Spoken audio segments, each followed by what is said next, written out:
Assalamualaikum warahmatullahi wabarakatuh. Perkenalkan, nama saya Ulfatul Karimah dengan NIM 23381112029. Nah, dalam kesempatan kali ini saya akan menyampaikan tentang materi yaitu metode bisection sekaligus dengan contoh soalnya.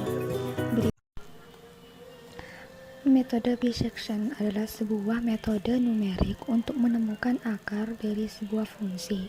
Nah, metode ini bekerja dengan membagi interval menjadi dua bagian yang sama, kemudian memeriksa apakah akar berada di bagian kiri atau kanan dari interval. Nah, ide awal metode ini membagi area menjadi n bagian. Hanya saja metode bisection ini membagi menjadi dua bagian. Dari dua bagian ini dipilih bagian mana yang mengandung akar, sedangkan bagian yang tidak mengandung akar dibuang. Hal ini dilakukan berulang-ulang hingga diperoleh akar persamaan. Konsep dasar metode bisection ini dapat dilihat dari ilustrasi gambar tersebut. Yang pertama itu menentukan posisi awal, di mana posisi interval antara titik A dengan titik B yang mengandung akar.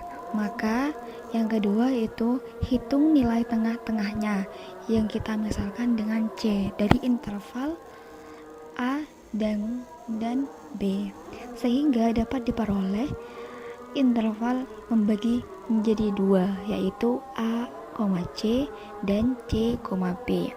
Nah, langkah ketiga yaitu evaluasi fungsi, di mana FC pada tengah titik C. Yang keempat, kita dapat menyimpulkan, dan 4 dan kelima yaitu dapat kita menyimpulkan, yaitu jika FC sama dengan 0, maka C adalah akar. Namun jika FC tidak sama dengan 0, maka ulangi langkah 2 sampai ke 4 dengan interval baru, yaitu yang kita sebutkan tadi A, C atau C, B. Algoritma metode bisection. Nah, kalian harus kenalan dulu dengan Fx atau F kontinunya. Kalian itu harus punya A sebagai selangnya, karena jika kalian punya A, maka pasti punya B dong. Dan kalian juga perlu epsilonnya. Apa sih epsilon itu, Kak? Epsilon itu seperti ukuran ketelitian kita, maka semakin kecil menentukan epsilon ini, maka makin teliti penafsiran kita gitu. Nanti yang kita tuju adalah akar dari persamaan. Nah, langkahnya gimana, Kak? Yang pertama, periksa FA dikali FB itu bisa kurang dari 0. Nah, kalau tidak bisa kurang dari 0, kalian bisa pilih nilai A atau B yang baru sampai hasilnya kurang dari 0. Langkah yang kedua yaitu hitung nilai C-nya. C-nya itu didapat dari A plus B per 2. Nah, langkah yang ketiga yaitu ada 3 kemungkinan yang bisa terjadi di sini. Yang pertama, FA dikali FC itu kurang dari 0, maka B-nya yaitu sama dengan C. Lalu kita bisa next step atau langkah selanjutnya. Kemungkinan yang kedua yaitu FA dikali FC itu lebih dari 0, maka A-nya sama dengan B. Sama seperti dengan kemungkinan yang pertama, yaitu kita bisa next step. Baru yang ketiga, yaitu kemungkinan ketiga adalah FA dikali FC sama dengan 0. Maka akar persamaannya si C itu akarnya kalian sudah sampai di sini. Jadi stop sampai di persamaan FA dikali FC sama dengan 0.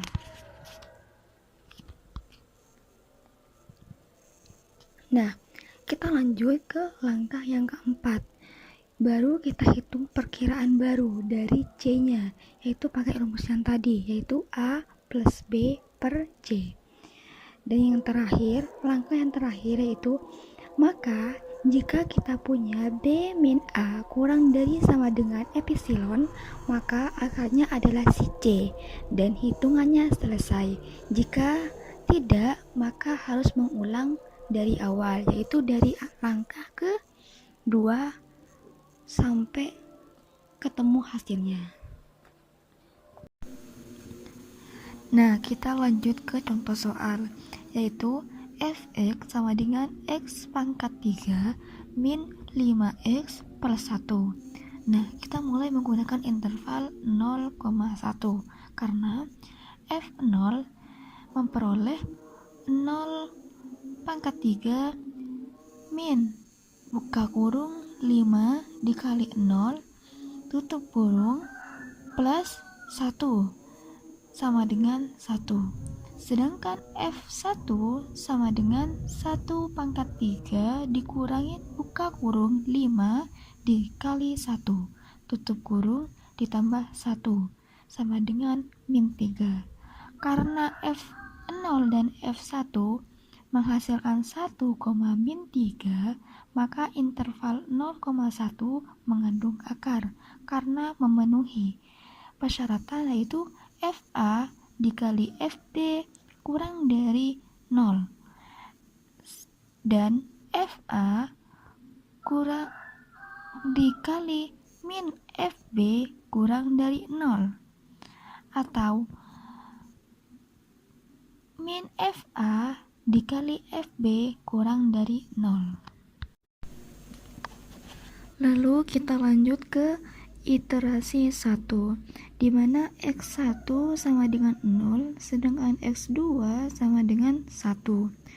Maka diperoleh X0 sama dengan X1 plus X2 per 2 sama dengan 0 ditambah 1 per 2 menghasilkan 1 per 2 atau 0,5, sehingga diperoleh F0,5 sama dengan min 1,375 dan Fx1 dikali Fx0 kurang dari 0, sehingga interval 0,0,5 mengandung akar, di mana X0 menjadi X2 baru, yaitu 0,5, sehingga interval 0,0,5 menjadi interval baru.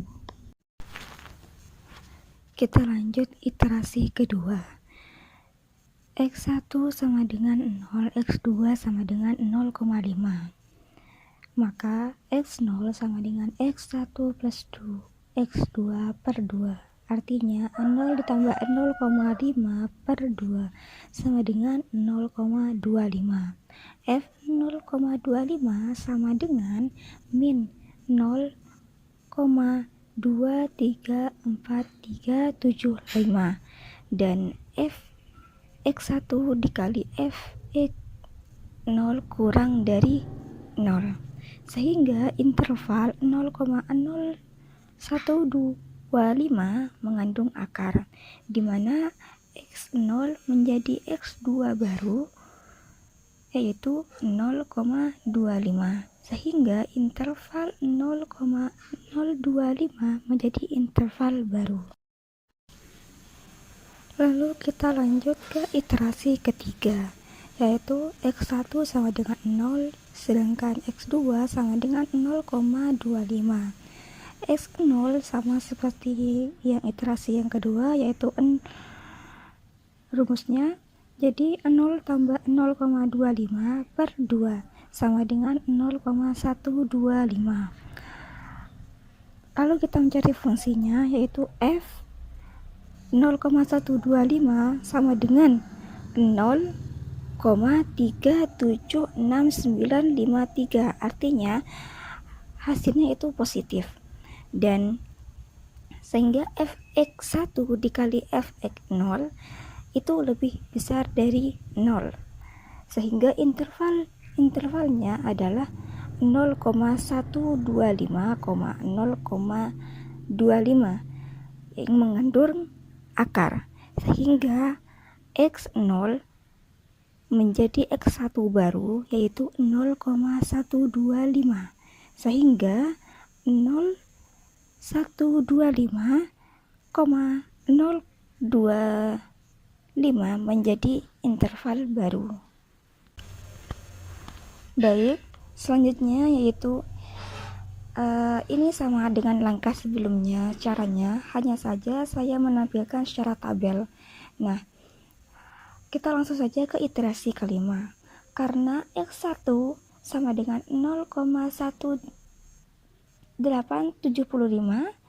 dan X2-nya itu 0,5, 0,25, maka X0-nya menjadi 0,21875, sehingga Fx0-nya menjadi minus 0,08328 yang lebih kecil dari 0.